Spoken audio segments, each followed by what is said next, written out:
ठंड के समय की बात है। एक बार गौतम बुद्ध गंगा नदी के किनारे से गुजर रहे थे, तभी उन्होंने देखा कि एक ब्राह्मण नदी में डुबकियां लगा रहे हैं। गौतम बुद्ध ने अपने साथ चल रहे उस व्यक्ति से ब्राह्मण के इतने ठंड में गंगा नदी में स्नान का कारण पूछा। व्यक्ति बोला, यह ब्राह्मण प्रातःकाल में स्नान करने गए और जैसे ही स्नान करके बाहर आए तो मेढक उनके पैर के नीचे आ गया। ब्राह्मण ने सोचा कि मैं अछूत हो गया हूँ और मुझसे पाप हो गया।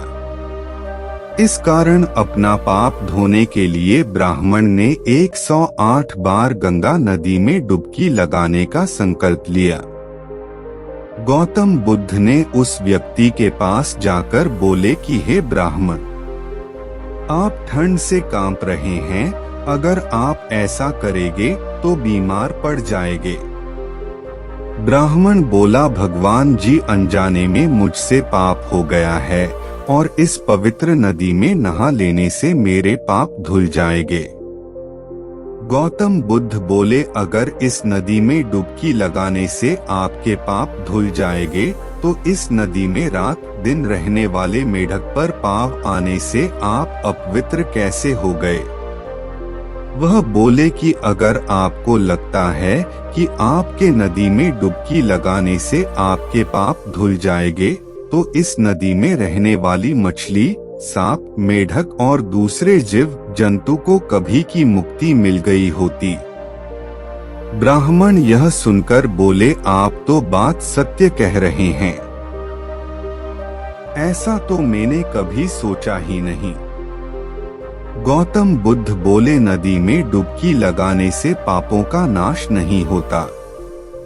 पाप का नाश करने के लिए विवेक जगाना और अच्छे कर्म करना आवश्यक है। ब्राह्मण बोले, इतनी सी बात को आसानी से समझाने वाले आप कोई असाधारण व्यक्ति ही हो सकते हैं। कब से अंधे पशु की तरह बनाए रास्ते पर चल रहे थे, आपने हमारी आंखें खोल दी। गौतम बुद्ध बोले, हर बात जो लिखी गई है, जो हमें दिखाई जाती है, जो असंख्य वर्षों से हमें सुनाई जा रही है, उस पर संदेह कर उसको अपने सत्य पर परखना चाहिए। वो गलत भी हो सकती है। बिना सच जाने उन बातों को उन मत मानो जिनका कोई आधार नहीं है।